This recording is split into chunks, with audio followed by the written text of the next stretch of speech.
베드로부 박수가 많이 필요하죠, 그죠? 그동안에 공부한다고 수고 많이 했고 또 어제도 시험을 치렀을 텐데요. 어제 우리 학생들이 수능 시험 잘 치렀나 궁금한데 하나님께서 우리 교회 자녀들에게 은혜와 복을 주시기를 원합니다. 제가 우리 교회 와가지고 베드로부 하는 이름을 듣고 조금은 이상하다 그런 생각이 들었습니다. 왜 그러냐 하면은 교회들이 보통 베드로 이렇게 하면은 베드로 남선교회 뭐 주로 그렇게 하거든요. 베드로가 젊은 이미지가 아니고 나이가 좀 많이 든 이미지.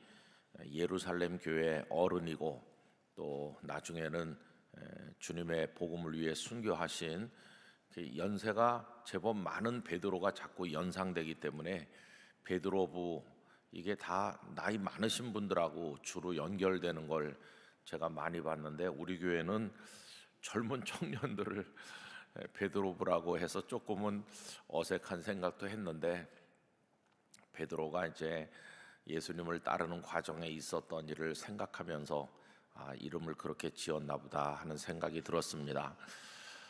우리 베드로부 학생들의 앞날에 하나님의 선하신 손길이 함께 하실 줄 믿습니다.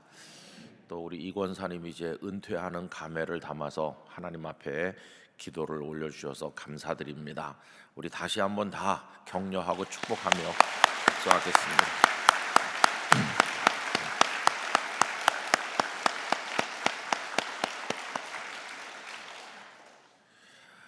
요즘에 성도님들이 많이 부르시는 찬양 가운데 손경민 목사님이 만드신 하나님의 부르심이라고 하는 찬양이 있죠.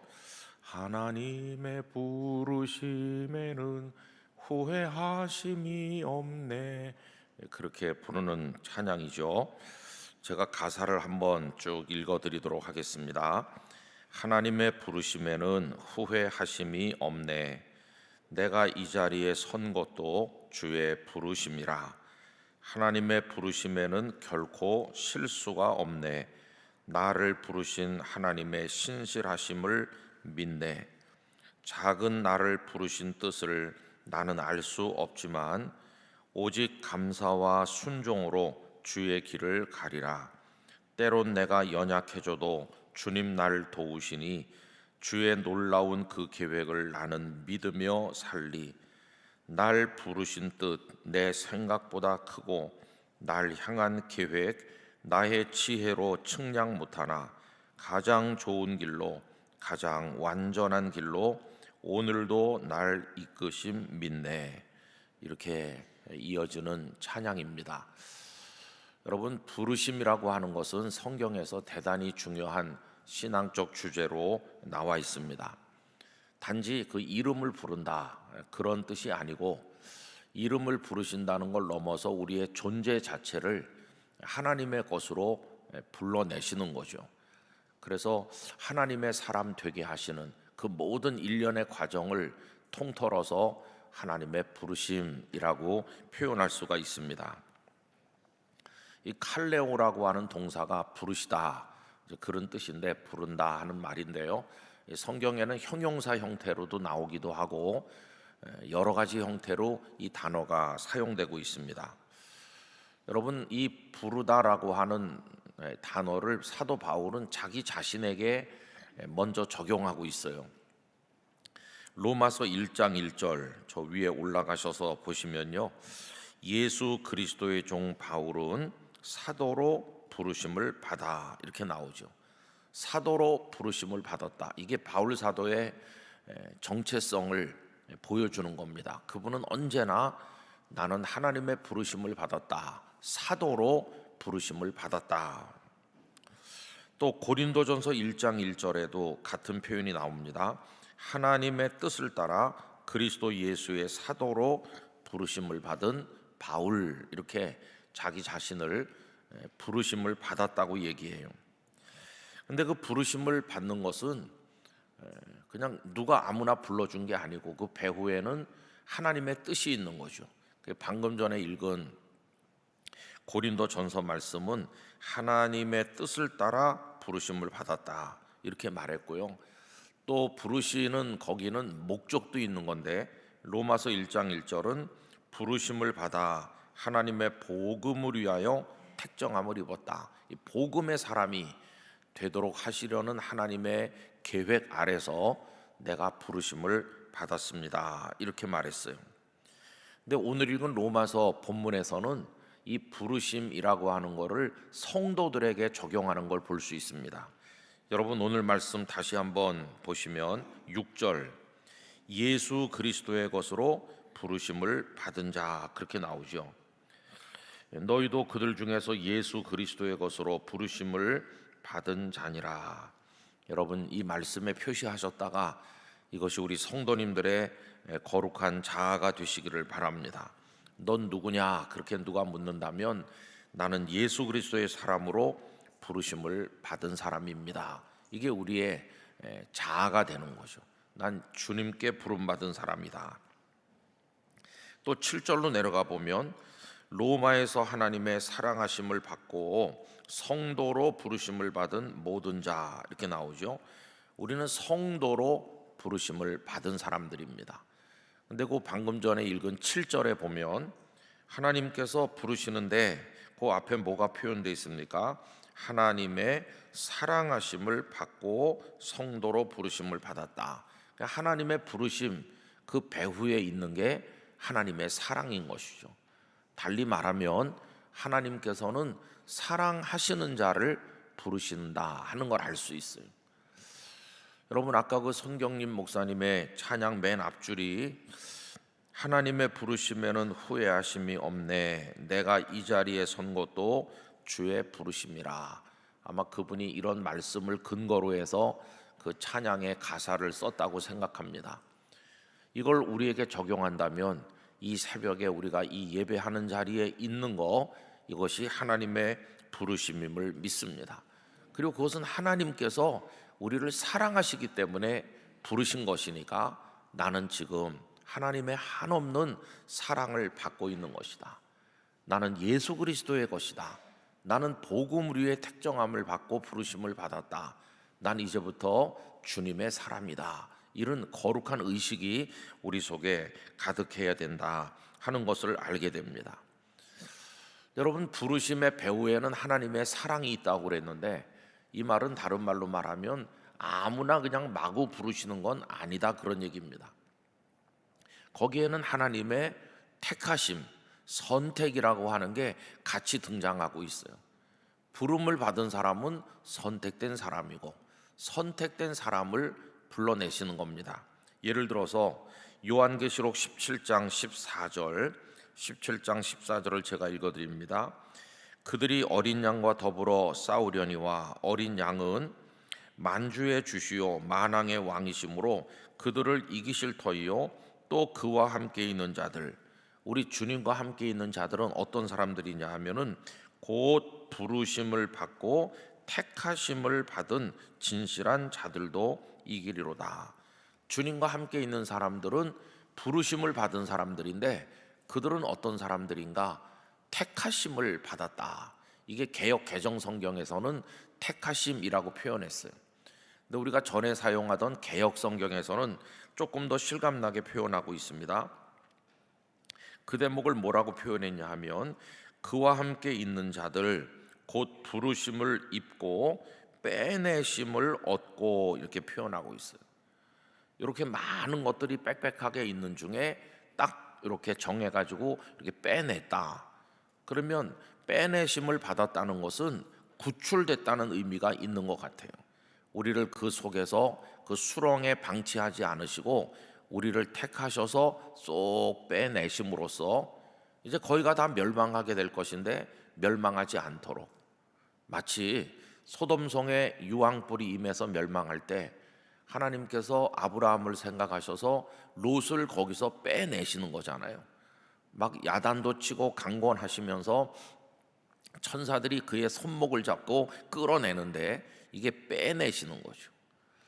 우리는 어리석어서 영의 눈이 감기고 죄악의 그 수렁 속에 빠져서 허우적대고 있는데 주께서 우리들을 택하시고 빼내주시는 거예요. 빼내주셔서 넌 내 건데 왜 거기 있느냐, 이리 와라, 이렇게 우리를 불러주시는 것이죠. 그래서 여러분, 이 부르심이라고 하는 것은 놀라운 은혜입니다. 하나님께서 우리를 구원하시는 일련의 과정이 있는데 그 과정 속에 이제 부르심이 있는 거죠. 유명한 말씀 로마서 8장 29절과 30절을 제가 읽어드립니다. 하나님이 미리 아신 자들을, 이렇게 나와요. 미리 아셨다. 하나님은 영원 전부터 우리들을 창조하시면서 존재하시는 분이시잖아요. 그래서 우리는 하나님을 몰라도 하나님은 우리를 다 미리 아신 자가 되게 하셨고요. 또한 그 아들의 형상을 본받게 하기 위하여 미리 정하셨으니, 우리는 하나님의 미리 아신 바가 되었고 또 우리를 미리 하나님의 것으로, 하나님의 사람으로 정해 놓으셨다. 이는 그로 많은 형제 중에서 맏아들이 되게 하려 하심이니라. 또 미리 정하신 그들, 우리들이죠. 미리 아시고 미리 정하시고 그 미리 정하신 우리를 어떻게 하셨나? 그들을 또한 부르시고, 부름이 거기 나오는 거예요. 그래서 하나님께서는 우리를 선택하시고 예정해 놓으셨는데 때가 되었을 때 우리를 딱 부르신 거예요. 마치 갈릴리 그 호숫가에서 베드로, 야고보, 요한, 안드레를 불러내시는 것처럼 우리 인생의 어느 상황 속에 우리를 딱 부르셨어요. 또 부르시기만 한 게 아니라 부르신 그들을 또한 의롭다 하시고, 우린 다 죄인인데 의롭지 않은데 의로운 것처럼 봐주시는 거예요. 내가 너를 의롭다고 인정해 주겠다. 실제로는 의롭지 않은데 의롭다고 해주시는 거죠. 그리고 의롭다고 하신 것이 끝이 아니에요. 의롭다 하신 그들을 또한 영화롭게 하셨느니라. 우리를 영광스러운 존재, 하나님의 아들과 딸이 되게 하여 주셔서 이 땅에 허우적거리며 살던 우리들을 존귀하게 하시고, 이제 나중에 주님의 영광스러운 나라에 우리를 인도하셔서 주의 보좌 곁에서 영광의 면류관을 쓰게 하시니 우리를 영화롭게 하셨다는 거예요. 이게 일련의 과정이죠. 구원의 과정을 쭉 얘기할 때 우리를 미리 아시고 우리를 미리 정하시고 때가 되었을 때 우리를 부르시고 부름받은 우리를 의롭다가 하시고 의롭게 하실 뿐만 아니라 우리를 영화롭게 하신다. 여러분, 지금 여기 예배하고 있는 우리들은 의롭다 하심을 얻은 단계까지 우리 도착해 있는 것이고 한 절반쯤은 지금 영화롭게 된 겁니다. 이미 우리들은 하나님의 아들과 딸이기 때문이죠. 영화의 면류관으로 우리를 씌워주시는 거예요. 이게 궁극적으로 완성되는 순간은 언제냐 하면 우리가 이 세상의 삶을 마무리하고 하나님 아버지의 품에 안기게 될 때, 그때 우리는 완전한 영광 속으로 들어가게 될 것입니다. 그래서 주께서 우리를 택하셔서 부르시고 이 과정 속에 참여하도록 은혜를 주셨다는 거예요. 여러분들의 인생의 가방을 열어서 가만히 그 속을 뒤져 살펴보면 하나님께서 우리를 택하시고 부르신 은혜가 그 속에 들어 있을 것입니다. 여러분, 그것에 대해서 하나님 앞에 감사하고 또 감사하시기를 바랍니다. 우리가 하나님을 선택한 것이 아니고 하나님이 우리를 선택하시고, 우리가 하나님을 먼저 부른 것이 아니고 주께서 우리를 먼저 부르신 거죠. 요한복음 15장 16절에 보면 너희가 나를 택한 것이 아니요 내가 너희를 택하여 세웠나니, 이렇게 말씀하고 있습니다. 여러분, 우리가 무슨 선택받을 만한 자격이 있나요? 그럴 만한 뭐가 있습니까? 아무것도 없습니다. 그런데 우리를 택하시고 부르셔서 주님의 것을 삼아 주신 거예요. 그래서 궁극적으로 영화롭게 되기까지 우리를 그 구원의 사이클에 들어갈 수 있도록 참여시켜 주셨으니 얼마나 감사한지 말할 수 없어요. 여러분, 창세기부터 요한계시록까지 쭉 이렇게 읽어보시면요, 하나님께서 인간, 그 죄인을 불러서 귀하게 하시고 사용하시는 이야기로 가득하다고 말할 수 있습니다. 우리 맨 처음에 보면 아브라함을 부르시는 이야기가 나와요. 아브라함이 먼저 하나님을 선택한 게 아니고 하나님께서 갈대아 우르에 있던 그를 하란으로 부르시고 하란에 있던 그를 가나안으로 불러내시면서 복의 근원이 되게 하시잖아요. 하나님께서는 아브라함을 불러 이스라엘의 육체적 조상이 되게 했을 뿐만 아니라 하나님의 모든 백성들의 믿음의 조상이 되게 하여 주셨어요. 그리고 쭉 내려가면 나중에 모세를 부르시죠. 떨기나무 불꽃 가운데 임하신 하나님께서 모세야 모세야 이렇게 부르시는데, 그의 이름을 부르시는 것은 그의 존재를 부르시는 것이고, 그는 더 이상 미디안 광야 모래바람 속에 버려진 존재가 아니고 하나님의 손에 붙들린 하나님의 사람이 되어서 그의 남은 생애를 아름답게 쓰임받게 된 거죠. 마치 모세가 지팡이를 꽉 잡고 있는 것처럼 하나님은 그 모세를 꽉 잡고 계셨고, 막강한 군대와 나라를 다스리고 있는 바로왕 앞에서도 주눅들지 않게 하시고 홍해를 가르는 도구가 되게 하시고, 모세를 하나님께서 부르신 것이, 그 뒤에 보면 뭐 부르심 받는 사람들 이야기가 얼마나 많습니까? 이스라엘이 도탄에 빠졌을 때 하나님께서는 많은 사사들을 부르셨고, 어린 소년 다윗을 불러 그 위에 기름을 부으셔서 그가 하나님의 영에 충만한 사람이 되게 하셨고, 골리앗을 이기게 하시고 이스라엘 역사의 전성기를 맞이하도록 그를 세워주셨고, 나중에도 보면 이사야 선지자를 부르시잖아요. 이사야서 6장에 보면 그가 소명받는 장면이 나옵니다. 입술이 부정한 죄인에 불과한 그를 하나님께서는 제단 위에 핀 숯불을 가져다가 그의 입술을 정결케 하시고, 누가 우리를 위하여 갈꼬, 이게 부르심이었는데 이사야가 거룩한 감동 속에서 주여 내가 여기 있나이다 나를 보내소서. 예레미야 1장에 보면 예레미야를 또 부르시거든요. 내가 너를 열방의 선지자로 세웠으니 가서 말하라고 하시죠. 주여 슬프도소이다 나는 어린아이라 말할 줄을 알지 못합니다. 그래도 말할 줄 모른다고 하지 말아라. 내가 너와 함께 있고 너를 구원할 것이다. 너는 부수기도 하고 다시 세우기도 할 것이고 뽑기도 하고 다시 심기도 할 것이다. 그러면서 예레미야를 불러서 보내시잖아요. 신약 성경에 오면 예수님께서 제자들을 부르시잖아요. 여러분, 제자들의 특징은 뭐냐 하면 하나님이 부르시는 거지 자원해서 된 사람이 아무도 없어요. 구약 성경 신약 성경 할 것 없이 주여 내가 당신의 종이 되겠나이다, 아이고 고맙구나, 이래서 주의 종이 된 사람이 없어요. 다 일방적으로 하나님이 불러내신 거예요. 마태복음 8장에 보면 어떤 서기관이 예수님께 자원합니다. 주께서 어디로 가시든지 제가 따라가겠습니다. 마태복음 8장 19절에 보면 한 서기관이 나와 예수께 이르되 선생님이여 어디로 가시든지 저는 따르리이다. 제가 자원하겠습니다. 얼마나 좋은 태도입니까? 그런데 예수님은 딱 거절하시는 거예요. 그 다음 절에 예수께서 이르시되 여우도 굴이 있고 공중의 새도 거처가 있으되 인자는 머리 둘 곳이 없다 하시더라. 네가 무슨 마음으로 날 따르겠다고 하는지 나는 너의 마음을 다 알고 있다.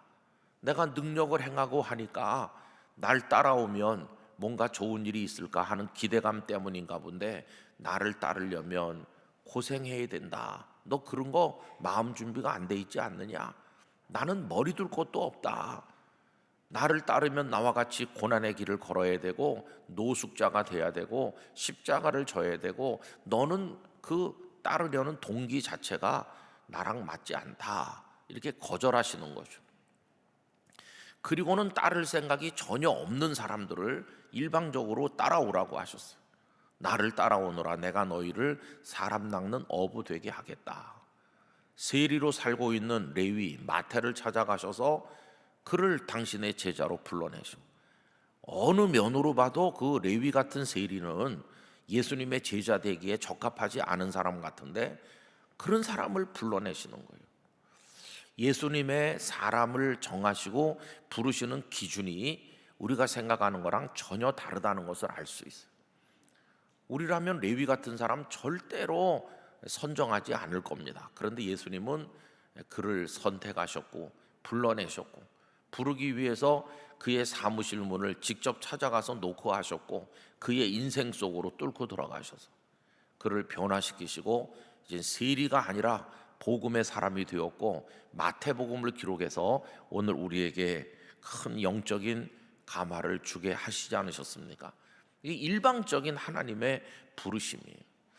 그래서 하나님의 부르심은 우리에게 무거운 짐으로 다가오는 게 아니고 큰 축복으로 다가오는 거예요. 근데 그걸 잘 깨닫지 못하죠. 어떤 때는 이런 생각도 해봐요. 내가 만약에 목사가 안 됐으면은 지금 뭐가 돼 있을까? 그런 생각도 많이 해봐요. 저만 그런 게 아니고 아마 목사 되신 분들이 되게 그런 생각 좀 해볼 거예요. 글쎄요, 목사가 안 됐으면 지금 뭐가 돼 있을까요? 하여튼 뭔가가 돼 있긴 돼 있겠죠. 그런데 저희 동기들 중에도 대단히 똑똑하고 훌륭한 사람들도 많이 있습니다. 뭐 우리나라 최고의 대학을 졸업한 사람들도 많이 있고, 그리고 뭐 아주 명석하고 뛰어난 사람들도 많이 있어요. 그 목사가 안 됐더라면은 훨씬 더 부귀영화 누리며 잘 살고 있었을 사람도 있을 거예요. 밑에 전에 우리 교회 다녀가신 허석구 선교사님, 옛날에 우리 영락교회가 파송했던 허원구 선교사님, 그분의 친형님이신데 다 부산 출신이거든요. 옛날부터 잘 알았어요. 허원구 목사님은 칠레 선교사로 가서 있다가 한국에 와서 부산서 목회하다 은퇴하고 부산 장신대 총장 할 때 우리 교회 산상기도에 와서 여름에 말씀도 전해 주셨죠. 그 허석구 선교사님 그 친형입니다. 허석구 선교사님은 부산에서 열심히 공부해서 서울대학교 약대를 졸업했고 그 사모님도 아주 환경이 좋아요. 그 허석구 선교사님은 치과대학을 졸업했고 그 사모님이 약대를 졸업했어요. 그래 황금의 콤비예요. 그래서 남편은 치과 의사하고 그 사모님은 약국 하는데, 제가 부산에 처음 내려갔을 때 부산 기독교계에서 늘 입에 오르내리는 분들이 그분들이었어요. 어떻게 오르내리냐 하면은 첫째, 믿음이 참 좋은 부부다. 그분이 거성교회라는 데 다니고 있었거든요. 믿음이 좋은 부부다. 그래서 제가 많이 그분들 함자를 들었어요. 두 번째로는 뭔지 아세요, 여러분? 돈을 긁는다. 그분들 얘기할 때마다 교계 목사님 장로님들이 그 허석구, 그땐 장로님이셨어요. 허석구 장로님네 돈을 그냥 부부가 다 긁는다고. 치과에 손님이 얼마나 많은지, 그리고 그 부인 되시는 권사님의 약국에 손님이 얼마나 많은지, 근데 헌신 봉사 많이 한다. 뭐 그런 얘기를 제가 들었는데 어느 날 그분들이 다 관뒀다는 거예요. 그리고 두 네 분이 신대원에 가셨다. 그리고는 이제 목사가 돼가지고 저 몽골에 가셨어요. 몽골에 가서 거기서 연세가 많이 들 때까지 헌신하시고, 요 밑에 전 선교 대회 때 우리 교회 오셔서 수요 일부 기도회 때 설교도 하셨죠. 지금도 이제 그쪽에서는 은퇴했지만 여기 나와 있는 몽골 사람들이 많지 않습니까? 이제 그들의 영적인 아버지처럼 정말 최선을 다해서 살고 계시고 모든 생애를 하나님 앞에 드렸어요. 어떻게 그런 변화를 그분들이 가져오게 됐을까? 계속 원래대로 살았으면 세상에서는 참 부귀영화 누리고 잘 살 수 있으셨을 텐데 그분의 마음속에 딱 하나입니다. 주께서 우리를 부르신다. 그래서 그 부르심에 감사함으로 순종하는 거죠. 여러분, 저는 오늘 이 새벽에 우리 인생의 가방 안에 넣어두신 하나님의 은혜를 찾을 때 우리 같은 사람을 불러주신 은혜에 감사할 수 있기를 바랍니다. 나를 불러주셔서 주님 내가 여기 있습니다. 오늘 우리가 여기 있다는 것은 다른 말로 환원하면 그 언젠가 저 천국의 주님 품에 있게 될 것을 보여주는 것입니다. 그러니 얼마나 놀라운 은혜인지 말로 다 알 수가 없어요. 그래서 여러분, 하나님께서 나를 부르셨다, 이걸 가만히 생각해 보면 제 마음속에는 두 가지로 다가와요. 하나는 큰 감사입니다. 만약에 하나님께서 부르시지 않았더라면 하나님을 몰랐겠죠. 하나님을 모르고 저 세상에서 욕심 따라서 참 망가진 인생을 살았겠죠. 여러분, 이 세상에서 범법자가 되고 어려운 지경에 떨어지는 사람들이 본래부터 DNA가 그런 사람들이다, 본래 나쁜 사람들이야, 그렇지 않습니다. 여러분, 우리가 하나님의 부르심 안에서 말씀으로 양육을 받고 성령께서 우리 마음속에 감동 감화하시지 않으면은 우리가 하나님의 하자도 모르고 전혀 모르는 채로 세상에 나가 산다면 얼마나 많은 욕망 속에서 비틀거리게 됐을까. 하나님 대신 다른 것들을 우리 생애 속에 집어넣으면서 거기 취해서 비틀거리고 독소를 우리 몸속에 쏟아 넣으면서 온갖 악으로 인해서 우리는 고통받다가 쓰러졌을 거예요. 그런데 하나님이 불러주심으로, 말씀을 먹여주심으로, 우리의 양심을 다시 깨워주심으로 이렇게 살면 안 될 텐데 하는 거룩한 고뇌 속에 있게 하시고, 그것 때문에 기도하게 하시고, 부족하지만 하나님의 사람으로 살도록 성령의 임재를 구하게 하시고, 말씀이 끊임없이 우리를 자극하니까, 근데 여기 이렇게 부르심의 은혜를 따라서 있게 된 것이, 여러분, 세상에 있는 많은 불행한 사람들 속에서 우리를 불러주신 그 은혜가 정말 정말 커요. 또 소명으로도 우리를 불러주셨는데, 저 같은 사람이 이제 목사 되라. 여러분, 아까 제가 목사가 안 됐으면 뭘 됐을까 이런 말씀 드렸는데요, 어떤 때 이런 생각이 들었어요. 하나님 어떤 사람을 목사로 부르실까? 목사 되게 안 했으면 예수도 안 믿을 그런 사람을 목사 되게 하시나 보다. 여러분, 저는 한 번도 주일날 예배 안 드리고 돌아다닌 적이 없어요. 왜 그러냐면 설교해야 되니까, 성도들이 기다리니까. 그래서 주일날 빼먹고 딴 데 간 적이 없어요. 왜 그렇게 하셨을까요? 목사가 안 됐으면 주일 예배도 안 드리고 어디론가 놀러 다녔을지도 모르는데 목사 되라고. 그래서 주일을 지키게 하신다. 또 제가 목사가 안 됐으면 헌금도 막 빼먹었을 것 같아요. 근데 헌금을 꼬박꼬박 드리고 11조도 꼬박꼬박 드리고 하거든요. 왜 그러냐 하면은 성도들이 다 아니까 왜 안 바치지 이렇게. 그래서 감시당하는 것 같아요. 그죠? 목사는 억지로라도 11조를 바치고 감사헌금을 바쳐요. 목사는 새벽 기도도 나오려고 노력해요. 거의 뭐 안 빠지고 나오려고 하고, 어디 출타해도 새벽 기도 가는데, 내가 목사 안 됐으면 새벽 기도 갔겠어? 아마 목사 안 됐으면 새벽 기도 같은 거 생각도 안 하는 사람 됐을 거예요. 그런데 새벽 기도 오는 사람 되게 하셨거든요. 그래서 하나님 왜 우리를 목사 되게 하셨나요? 그러면은 너 목사 됐으니까 예배 드리고 헌금도 바치고 새벽에 나와 기도도 하지, 너 같은 사람 목사 안 됐으면 지금 엉망진창일 거다. 그래서 훌륭한 사람을 목사로 부르시는 게 아니고, 목사 안 만들면 예수님도 안 믿을 것 같은 사람을 부르시는가 보다. 그렇게 거꾸로 생각해 보면은 참 감사하죠. 감사해요.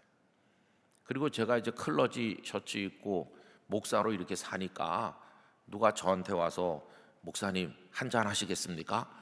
이렇게 부르는 사람이 없어요.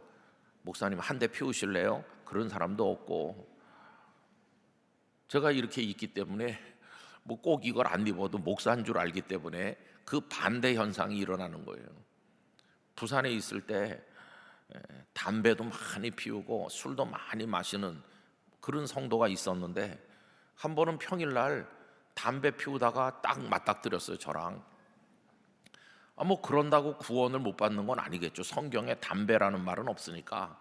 근데 우리 한국 교회는 선교사님들이 그 술, 담배, 매춘, 또 뭐 축접, 마약 이런 거가, 도박 이런 거, 그게 한국을 망하게 만든다는 걸 알고 초기 때부터 예수님 믿는 사람은 첩을 얻는 거 하면 안 된다, 술 끊어야 된다, 담배 그거 하나도 유익한 게 없고 돈만 쓰게 한다, 그다음에 마약 이거 하는 거, 그때도 마약이 많이 있었거든요.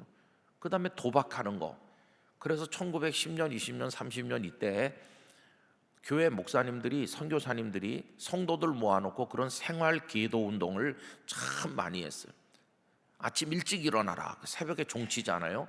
교회 와라. 그게 기도하기 위함도 있지만은 생활을 일찍 자고 일찍 깨는 것으로 바꾸기 위한 운동이었어요. 그래서 우리 한국 교회는 그런 걸 멀리합니다. 근데 그분이 평일날 어디서 저랑 딱 맞닥뜨리는데 막 연기가 이렇게 모락모락 나올 때 딱 맞닥뜨리니까 얼마나 당황하는지, 그걸 비벼서 끄지도 않은 채로 연기가 모락모락 나는 걸 바지 속에다 넣는 거예요. 그럼 바지가 어떻게 되겠어요? 이 바지가 타가지고 구멍이 뚫릴 거 아니겠어요? 그래서 제가 마저 피우시던지 끄라고 그래서 빨리 꺼내라고 주머니에서. 그분이 당황해가지고 어쩔 줄을 모르는 거예요. 뭐 다 그러다가 이제 또 뭐 하나님이 끊게도 하시는 거지. 근데 여러분 다 그렇지. 저보고 와서 목사님 잘 만났습니다, 제가 담배 좋은 거 있는데 한 대 하시겠어요? 그런 사람 없거든요. 그러니까 저는 이게 보호받고 있는 것입니다. 어떻게 보면은 보호를 받고 있어요. 그런데 노출되지 않는 보호를 받고 있는 거죠. 그래서 부름 받은 게 참 감사해요. 감사하다. 여러분, 이 부르심은 감사로 다가옵니다. 감사. 근데 감사라는 감정만 있는 건 아닙니다. 또 하나 그 뒤따라 나오는 감정이 있어요. 하나님 앞에서 그게 뭐냐 하면 한없는 부끄러움입니다. 부끄러움. 이런 겁니다. 하나님께서 나를 불러주셨는데 이렇게밖에 못하다니, 그겁니다. 그게 이제 부끄러움이에요. 어떤 분들이 저보고 목사님 부산서 몇 년 계셨어요? 그러면 제가 28년에서 한 달 모자라게 27년 11개월 있었어요. 그러면 와, 오래 계셨네요. 그래요. 근데 그게 이제 되게 좋다는 의미로 하는 말이죠. 한 교회 가서 왔다 갔다 안 하고 오래 있었다, 꾸준히 있었다, 그게 이제 좋다는 뉘앙스로 하는 말이에요. 근데 생각을 해봅니다. 그 교회를 떠나서 영락교회로 오면서 내가 아니고 어떤 다른 분이 거기 부임해가지고 28년 있었으면은 그 교회가 지금 그 모습이겠나. 훨씬 더 왕성하고 훨씬 더 성도들이 신앙생활 잘하고 훨씬 더 위로를 많이 받으시고 성도들이 행복했을 텐데 나라서 기껏해야 그거밖에 못했나 보다, 이런 생각이 자주 들어요. 그건 불러주신 것에 대한 감사, 그 뒤에 따라 나오는 부끄러움이에요. 부끄러움. 내가 아니었더라면은 더 성도들이 사랑 많이 받았을 텐데 저는 무뚝뚝하고 못돼 가지고 더 잘 해드리지 못했거든요. 참 그게 부끄러워요. 또 요새 어떤 분이 유튜브에다가 그때 했던 설교를 어디서 찾았는지 자꾸 올리더라고요. 누군지 잘 모르겠는데 제목이 재밌어요. 두레에서 영락까지, 타이틀이 그래요. 그래서 제가 그걸 보고, 두레는 김진홍 목사님이잖아요. 김진홍 목사님 얼굴하고 제 얼굴이 나란히 나와 있어요.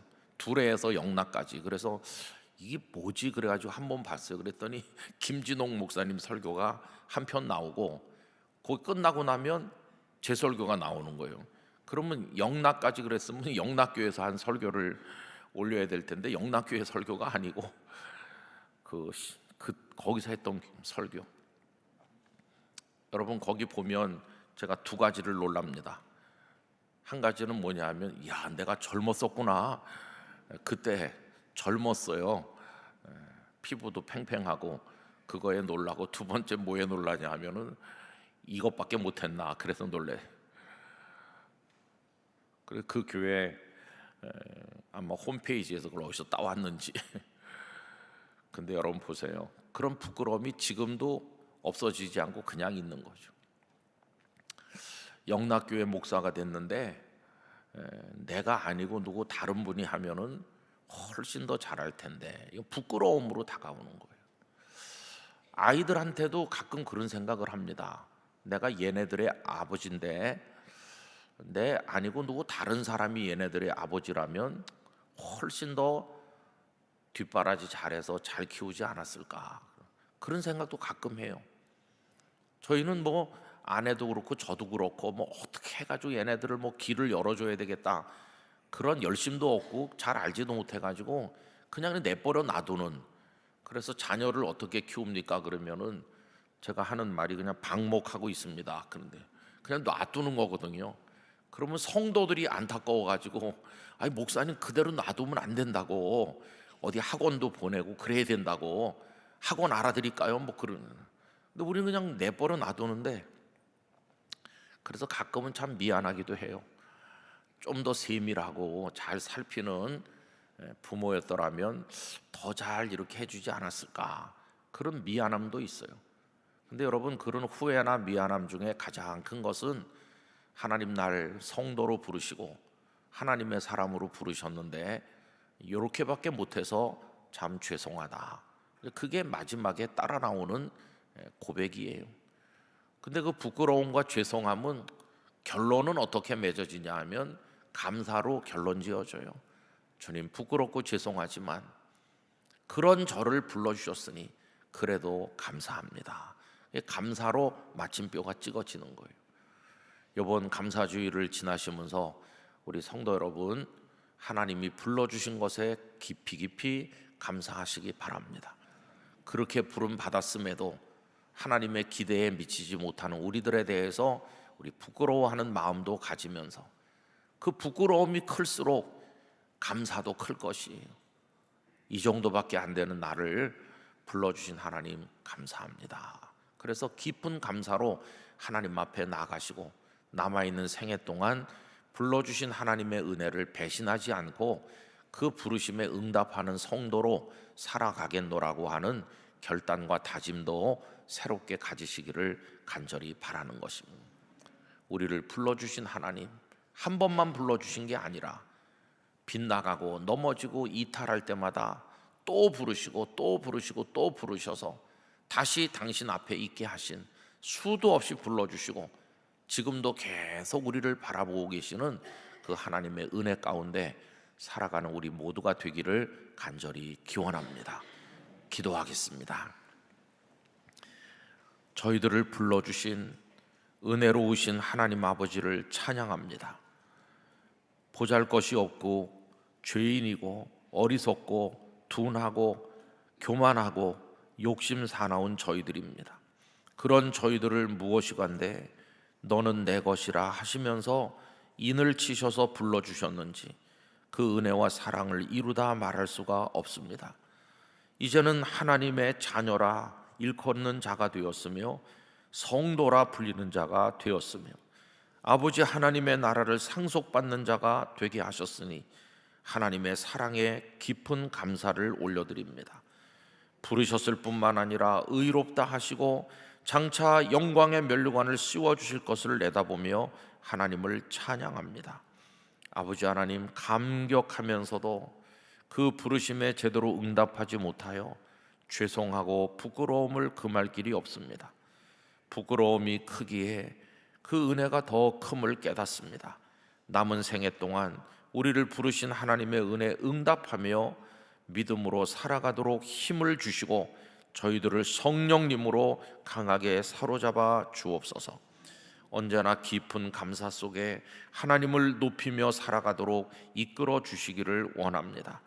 추수감사절 특별 새벽 기도에 내일 마지막 날을 남겨놓고 있는데 저희의 마음속에 순결한 감사가 준비되어 하나님께 영광을 올려드리게 하시고 돌아오는 주일은 하나님을 모르는 이들을 모셔와서 같이 예배하기로 하였사오니 우리의 주변인들을 주께로 이끌어오는 복된 날이 되게 하여 주옵소서. 오늘은 베드로부가 하나님을 찬양했습니다. 공부하여 또 시험도 치렀습니다. 이들의 앞날에 하나님의 선하신 인도하심이 함께 하셔서 하나님께서 예비하신 은혜로 충만하게 그 생애를 채워주시기를 간절히 기도드립니다. 오늘도 기도하시고 주방에서 봉사하시고 또 차량 안내하시고 여러 가지로 새벽 기도를 돕는 이들에게 하나님의 은총을 허락하여 주옵소서. 아버지 하나님, 영락교회 성도들의 마음속에 언제나 임하여 계셔서 어루만져 주시고 거룩한 감동으로 충만하도록 역사하여 주옵소서. 이제는 우리를 불러 주의 자녀가 되게 해주신 예수 그리스도의 은혜, 아버지 하나님의 사랑, 성령님의 교통하심이 우리 모두 가운데 영원히 충만하시기를 축원하옵나이다. 아멘.